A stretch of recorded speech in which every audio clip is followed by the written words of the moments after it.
Explorando One Piece capítulo 1069, eu sou o LP e você está no canal do Geek Brasil. E hoje a gente vai falar um pouquinho aqui sobre o desejo humano que gerou todas as Akuma no Mis, né? Essa teoria do Vegapunk, né? O Oda, ele foi muito esperto, né? Eu confesso realmente que eu fui pego. Eu falei assim, caraca, ele vai explicar realmente as Akuma no Mis, é agora que vem a origem e tudo mais. E aí o Oda vai e fala, essa é a minha teoria, essa é a minha hipótese.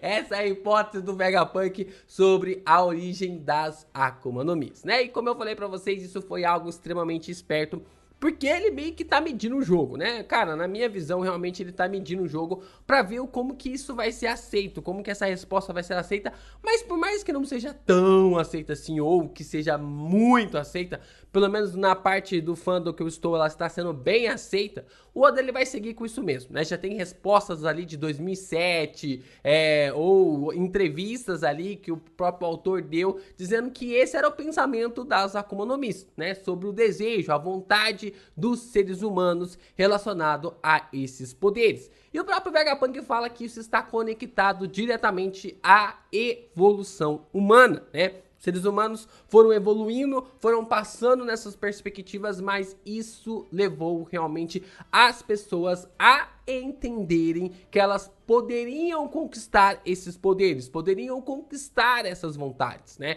Tudo que a gente consegue observar e até mesmo pensamentos de personagens na qual a gente não faz a mínima ideia de como possuíram alguns poderes, como no caso da Toki, que carrega o próprio nome do seu poder, né? Toki Toki no Mi. Isso demonstra claramente de que pode ser uma era, um século na qual as pessoas passaram a despertar uma habilidade, passaram realmente a conquistar uma habilidade como nunca antes vista, né? Esse despertar, esse desejo humano que gerou vários e vários poderes, né? E o mais interessante, né, é que o Oda, quando ele quer colocar aqui, né, finalmente conseguir ter o acesso ao kanji utilizado para isso, né, aqui na forma do capítulo 1069, quando o Oda ele fala desejo, ele utiliza o kanji mochi, né? Não é o mesmo de mochi mochi no mi, né? Que é a fruta do katakuri, não é o mesmo kanji, né? Mas ele tem ali uma certa assimilação de uma forma interessante.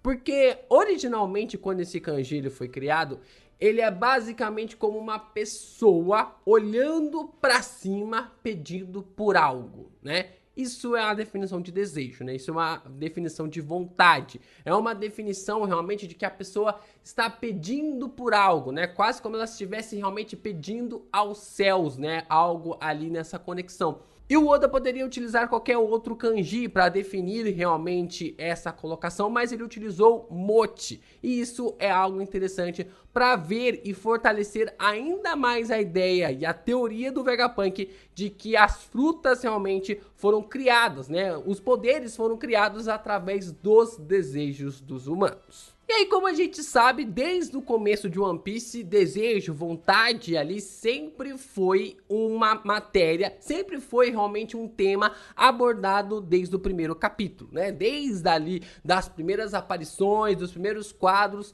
sempre teve essa questão, né? Falada, né? A vontade herdada, o desejo realmente dos personagens, a maneira e os sonhos que eles querem. Os próprios Mugiwaras têm os seus próprios objetivos, né? O Zoro deseja se tornar o maior espadachim de todos os tempos, o Sanji deseja conhecer o All Blue, a Nami deseja desenhar todo o mapa de One Piece, o Usopp deseja se tornar o maior guerreiro dos mares, o Luffy deseja se tornar o rei dos piratas, o Frank, ele deseja se tornar ali o maior construtor. Todos os personagens dos Mugiwaras têm um desejo, têm uma vontade. E ao longo do tempo, né, tinha ali a possibilidade, essa perspectiva de que esses personagens conseguiram ou estão caminhando para conquistar os seus objetivos. A própria Robin mesmo desejava encontrar companheiros e ela conseguiu encontrar. E todos esses desejos estão sendo bem fundamentados, estão sendo moldados na trama desde o começo. E aí vem uma fala que eu já trouxe ali na análise do capítulo 1069, bem interessante. E o próprio Rey, ele acaba dizendo um pouco sobre esse conceito de desejo e vontade. O ato de não duvidar, isso é a força. Isso está ligado diretamente ao desejo, à vontade, né? Você não duvidar do seu objetivo, de você não duvidar ali da sua vontade, isso é a força que está te movendo. Isso é a força que faz o seu haki ser maior do que o dos demais. E existem vários exemplos dos desejos dos Mugiwaras e como eles foram acontecendo ao longo da história, como a gente já trouxe aqui no vídeo. O interessante também nesse capítulo é que o navio ali do Mads aparece na história de capa, né? Da mesma forma como o Frank desejava construir, da mesma forma como o Tom construiu para Gold Roger, o Frank desejou com todas as forças que pudesse realmente realizar esse sonho, que pudesse realizar essa vontade. O navio, então, igual ao do Mads, surge e o Frank se reconstrói. Quando ele estava prestes a morrer, ele acaba mostrando isso, né? O Frank, ele acaba desejando, querer realizar essa vontade, e isso só pode estar conectado ao haki, e assim esse navio aparece e o Frank se reconstrói. Nami também desejou que o Luffy continuasse vivo. Lá em Wano, quando o Luffy foi dado como morto pelo Kaido, a Nami já tinha comentado, a Nami tinha se recusado a acreditar de que o capitão estava morto, de que o capitão não poderia realmente estar morto. E aí ela fala que o Luffy iria se tornar o rei dos piratas. E é nesse momento que o coração do Luffy volta a bater e Nika aparece. E o mais interessante é que é nesse capítulo que o Vegapunk fala que enquanto o desejo da humanidade em ter Nika entre eles, o personagem, esse ser, esse Deus, sempre vai se manifestar, sempre vai aparecer. E o Oda faz questão de frisar a Nami neste capítulo. O navio surge ali no capítulo 218, mostrando claramente sobre esse desejo, essa vontade dos seres humanos. E ele havia desaparecido por 200 anos. Estava desaparecido por 200 anos na mesma época que o robozão, né? Que o rei ali dos robôs, que o King Robô conseguiu atacar Mary Josie. E esse navio surge do nada e o Oda bota ali o narrador citando Willie Galon, né? Que tudo que os humanos podem imaginar pode se tornar real. O nome desse físico é Willie Galon, um personagem até mesmo que a gente acredita que seja do nosso mundo real, da forma como o Oda apresentou para nós, mas que é um físico que viveu no mundo de One Piece. O interessante é que o nome de Willie significa aquele que nasce durante a noite.